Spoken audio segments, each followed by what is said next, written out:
Okay, we're doing the section 8.2 vectors in the coordinate planes notes, and since there's a lot of vectors that have the same magnitude and direction and they're equivalent, so many vectors can be represented by the same coordinates. So for instance, I'm going to zoom in here a little bit. You can see that this vector, vector t, vector v, vector p, and vector w are really all the same thing. They have a rise of 2 and a run of 3. 2 and 3, 2 and 3, 2 and 3. So in other words, as long as the run and the rise are the same, they really are equivalent. And you can find out what those are pretty much the same way that you find the length of any kind of a diagonal line on a grid. We're going to end up using finding just the difference in them. So, or like finding the slope actually. So the component form of a vector AB with its initial point A as being x sub 1 and y sub 1, and the terminal point being B, which is x sub 2 and y sub 2, can be given by the change in x, which is x sub 2 minus x sub 1 and y sub 2 minus y sub 1. And basically we have a tip, and we're going to be subtracting the tail. It's going to be really B minus A. So to give you an example of how that, you can see it over here too, that we're going to say that we want to know this length right here, which is x2 minus x1. x2 would be right here, and x1 would be right here, and so we have these two coordinate points right here of A and B, so we subtract x2 minus x1, and then this rise right here is y2, which is going to be up here, and y1, which is down here. And so, but these are the coordinates of those points there, so we'd subtract y2 minus y1. So we can get that length, and we can get that length, and we can express it that way.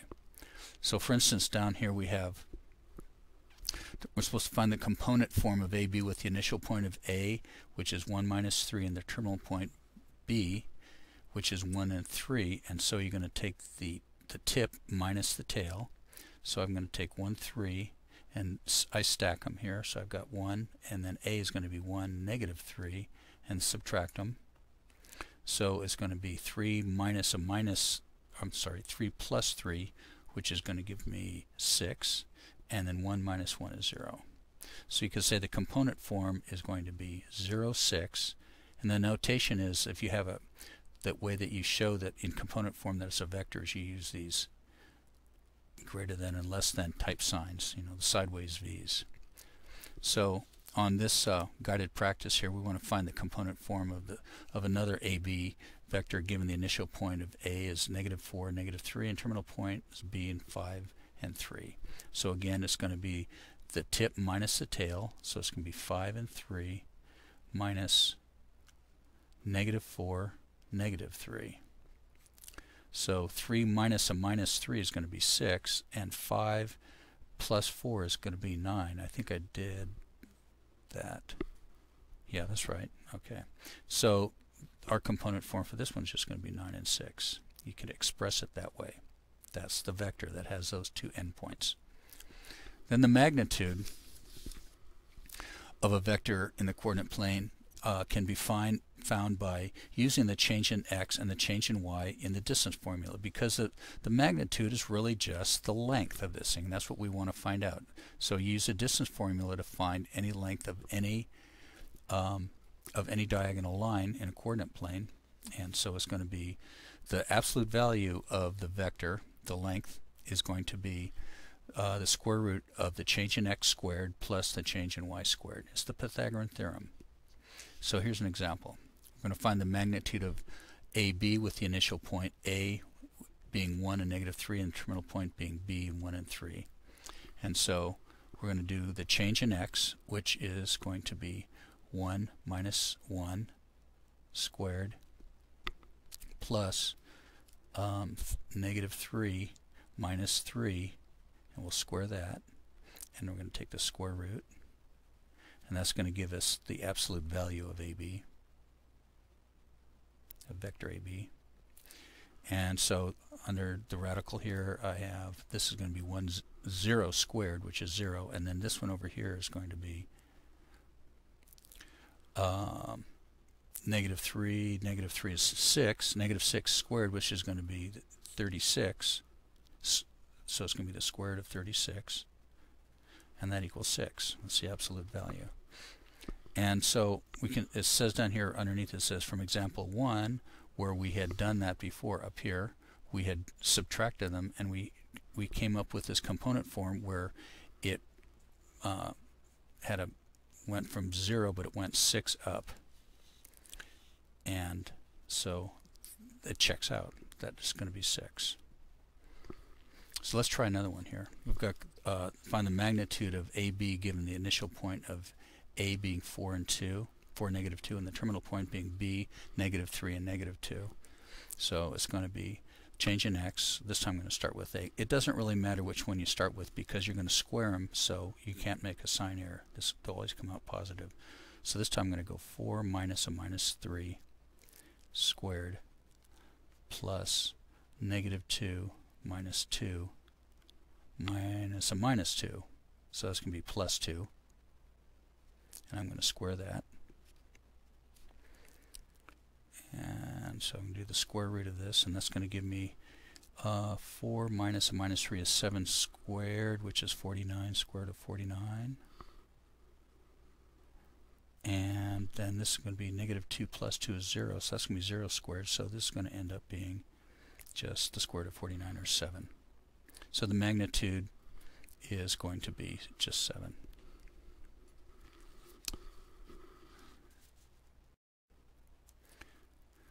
Okay, as far as checking this is concerned, let's say we wanted to check and see if it makes sense. So if we do the tip minus the tail, I'm going to have -3 and -2, and that's over top of 4 and -2, and I'll subtract those. And so I'm going to get, this is going to be 0 over here, and this is going to be -3 minus 4 is really -7, but we're looking for the absolute value. And really what this says, this component form says that you go over 7 and then up 0, or if you think of it in terms of a triangle, it's going to be a squared plus b squared equals c squared. Our c squared is going to be the square is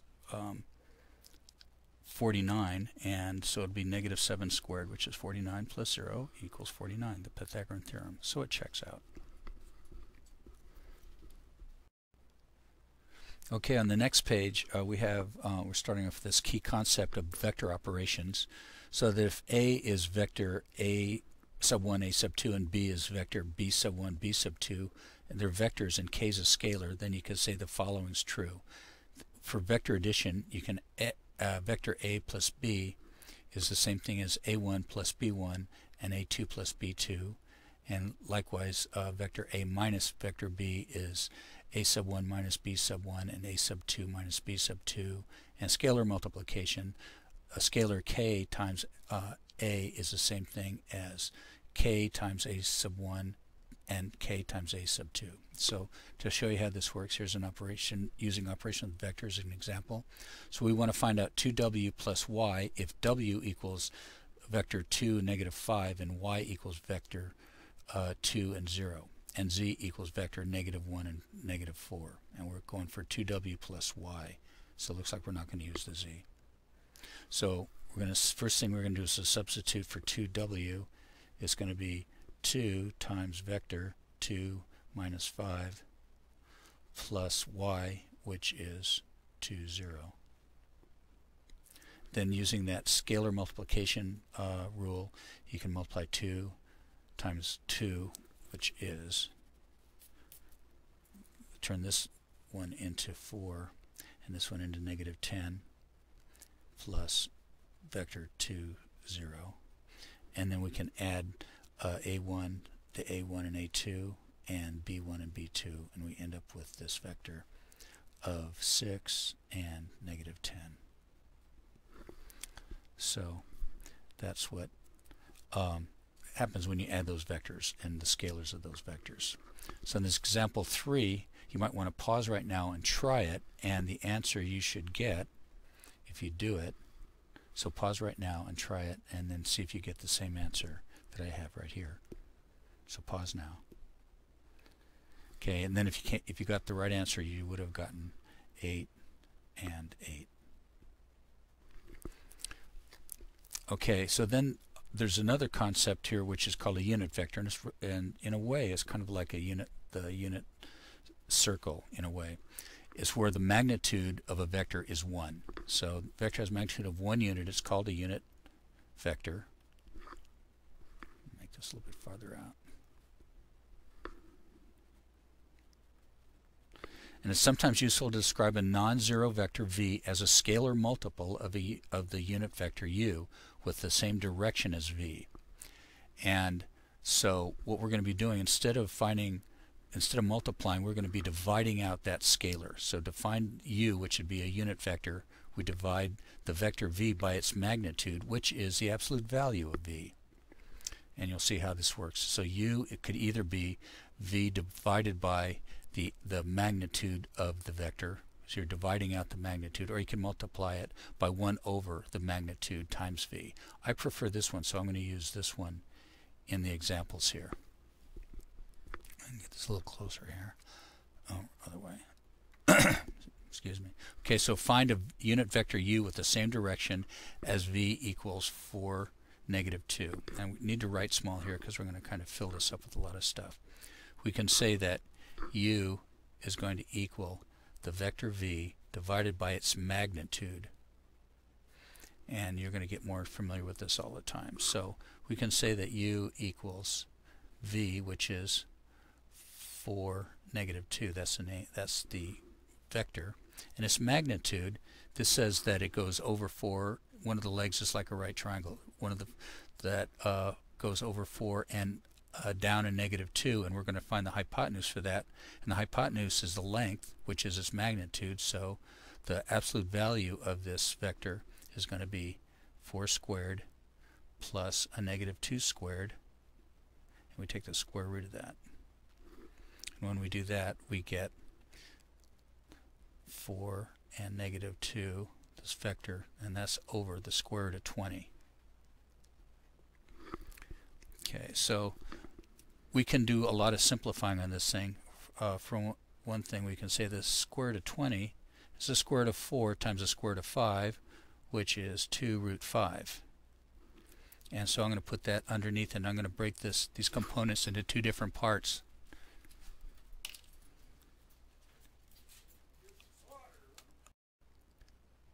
Yeah, I had to stop there for a sec. Okay, so we've got this square root of 20 is really the 2 root 5, and I'm going to make that into 2 components. It would be the same thing as 4 over 2 root 5, and also negative 2 over 2 root 5. So we're getting there. So the only thing I have left to do, I can simplify this, and that would give me 2 and 4 becomes 2, and these things cancel. So I end up with 2 over root 5 and negative 1 over root 5.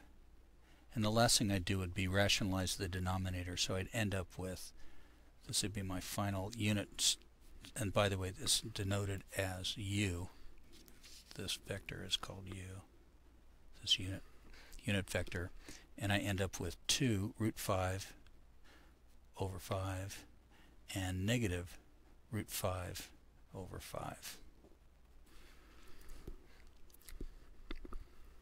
So this one's, so that's how we do this. And so let's try this one right here. We have guided practice here. So find a unit vector u with the same direction as w equals 5 and negative 3. So first thing we're going to do is we're going to take this unit vector and divide out its magnitude.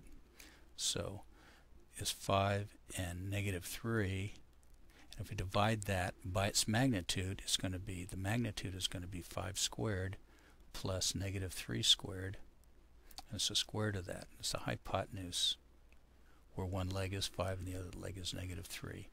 And that's going to look like 5 and negative 3 over, this is square root of 34. And so I'm going to break that up into 2 parts over here and make that 5 over root 34 and negative 3 over root 34. and then finally rationalize the denominator, so the unit vector that goes in the same direction but has only a magnitude of 1 is going to be 5 root 34 over 34 and negative 3 root 34 over 34, and that can't be simplified anymore. So that's what that is. Okay, so in addition then we can say that unit vectors that have a magnitude of 1, when they're on either the x-axis or the y-axis, they're called vectors I and j. They're called standard unit vectors. So this one that has a length of 1 and it's on the x-axis is called I, and this one that goes on the y-axis is called j. And then any kind of a scalar could be described as the scalar times I plus the scalar b times j. So this would be the run, and this would be the rise. And down here, if you wanted to look at this kind of shows how it's kind of the proof. You have the vector. If you have some vector AB, you can rewrite that as a sum of two vectors. This is really the same thing as a vector A and O plus a vector O and B. And then you can factor out an A out of the first vector, and you can factor a B out of the second vector. And then since 1 and 0 is I and 0, 1 is j, then this is the same thing as AI and BJ. So that's kind of the proof that the vectors can be used to express any vector v as equals AB, can express it as AI plus BJ. Okay, let's stop that for a sec. Okay, so now over on page 3 we have some examples here on how to use a unit vector, and also the standard unit vectors of I and j. And you're going to like this. This is real easy. So it says let DE be the vector with the initial point of D, -3, -3, and terminal point of E, 2, and 6. And we're going to write the vector DE as a linear combination of the vectors I and j. So first, the component form of DE is going to be, we have to do the tip to tail, tip minus tail. So I've got the tip is 2 and 6, and I'm going to subtract the tail, which is -3, -3, and when I subtract that, I'm going to end up with a vector of 5 and 9 in its component form. That's component form of DE. And then we rewrite, since I could factor out of each one 5, I can factor a 1 out of that, and I can factor a 9 out of the 9, I can factor a 1 out of that. I can say that this is really the same thing as 5i plus 9j. And that's really all there is to it. This actually should go down here, because any component form of AB is A times 1 plus B times 1. It's really pretty easy. So you try this one here. We've got DE vector at the initial point of D, -4 and 3, terminal point of E, -1 and 5. So this is a tail and that's a tip, and we're going to subtract the tail, tip over the tail. So it's going to be -4. Oh, got that backwards. Sorry. It's going to be the tip over the tail, and this is a tip. So I've got -1 and 5, and then I'm going to subtract the tail, which is -4 and 3. So I'm going to get 2, and this 1 plus 4 is -1 plus 4 is 3. So this is a component form of DE, and so I can write this as 3i plus 2j. Too easy. Okay, stop for it. Okay, then down in example 6, finding the component form. So finding the component form of the vector v that has magnitude of 7 and a direction angle of 60. So basically what we're saying is that we've got this angle of 60 degrees, and it has a magnitude of 7, and you're supposed to find the component form. In other words, you need to find the leg length of this one and the leg length of this one right here. And the way you do that is using trig. We can say, and then 7 is going to be the magnitude times, so that V is going to equal the absolute value, this is a magnitude of V, times the cosine of theta, and then it's going to be the magnitude, or the scalar, of the sine of theta. In this case, theta is 60. So we can say that it's going to be V is going to equal the magnitude, which is 7, times the cosine of 60 degrees. Cosine of 60 is 1/2.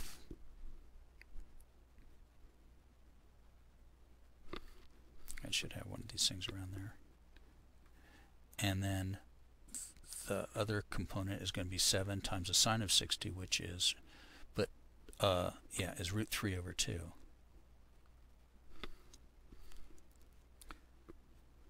Okay, and then after that we just kind of multiply this out, simplify it. So the vector has a component form of 7 over 2 and 7 root 3 over 2. So simple. Down here they've got this, I'm going to zoom in here a little bit.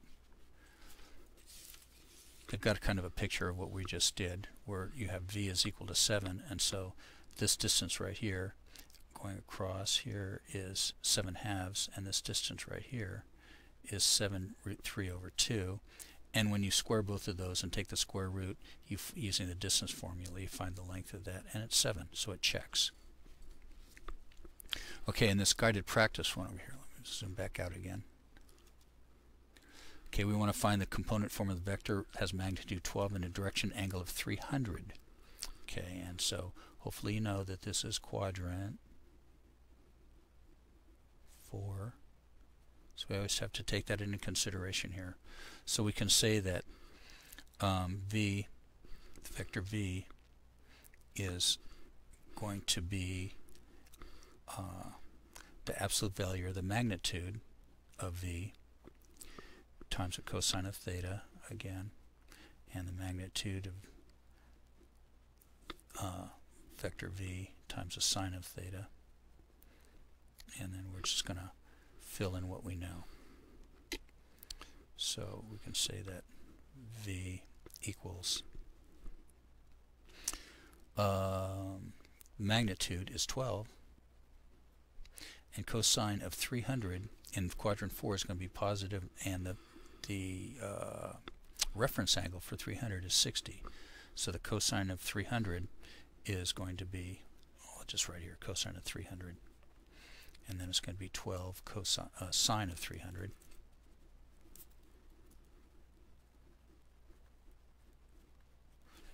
And then we can say that that's going to be 12 times cosine of 60 is 1/2. And then 12 times the sine of 300. Sine in quadrant 4 is negatives, and reference angle is 60, so it's going to be times negative root 3 over 2. And then simplifying that, this is going to give us 6. 12 times 1/2. And this one's going to give us, we can cross cancel with the 12 and the 2, and that would be 6. And you'd end up with negative 6 root 3. So that's that vector. Okay, now we're down in the lower left-hand corner in example 7, finding the direction angles for vectors. So the question is to find the direction angle for vector P is equal to 2, 9, that's the component form, to the nearest tenth of a degree. And so basically what they're saying is that you're going to be going over 2 and up 9. And this is a right triangle, so you want to know this vector right here. And so we're going to say that what we know here is we know these two sides, and we're trying to find the direction it's going. So we're trying to find that theta right there. And so we can say that the tangent of theta is equal to 9 over 2, opposite over the adjacent. And the inverse tangent, the inverse tangent of 9 over 2 is going to equal theta. So we end up with theta equaling 77.5 degrees. And that's the direction that this is going. This theta right there is 77.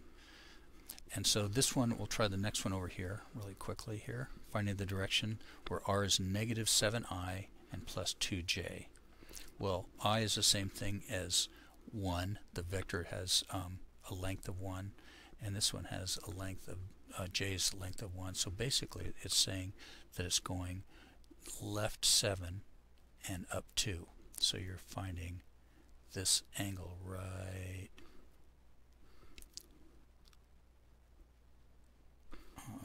hold on a sec here. Stop this for a sec. Yeah, I didn't like my drawing that I did last time, so I'm going to kind of redo this thing. So we have this direction angle of r equals negative 7i plus 2j. That means that it's going to the left negative 7 times I, and I is just 1. And then it's going up 2 times j, and j is 1, so this is going to be 2. And we're trying to find this angle right here. And so we can use tangent to find this angle right there. So we can say that the tangent theta equals 2 over negative 7, or the inverse tangent of 2 over negative 7 equals theta. So theta in your calculator is going to equal about 15, is in your calculator will say it's negative 15.1. What that angle actually is this angle down here.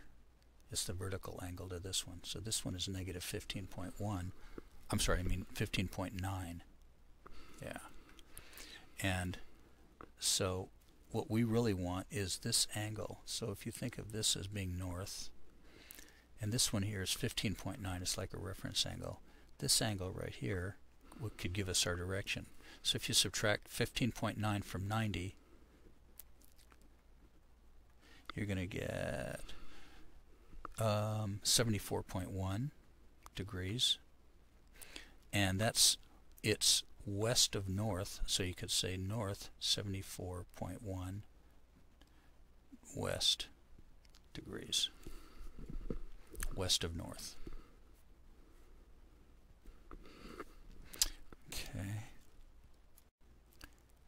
Okay, so now we're on the last page looking at this real-world example of how to apply vector operations. We've got this soccer player. She's running forward at 7 meters per second. She kicks a soccer ball with a velocity of 30 meters per second at an angle of about 10 degrees with a horizontal. What's the resultant speed and direction of the kick? So since the soccer player moves straight forward, the component form of his velocity v1, this is v1 right here, is going to be 7-0. Goes only, it's all run, no rise. And use the magnitude and direction of the soccer ball's velocity, which v2, to write this vector in component form. So we can say that v2 is going to equal the absolute value. The magnitude is going to be the magnitude of v2, absolute value of v2, times the horizontal component, and then the magnitude of v2 times the vertical component. So it's going to be the sine of theta. And so we can substitute in what we know. So v2 is the absolute value of v2, or the magnitude of is 30.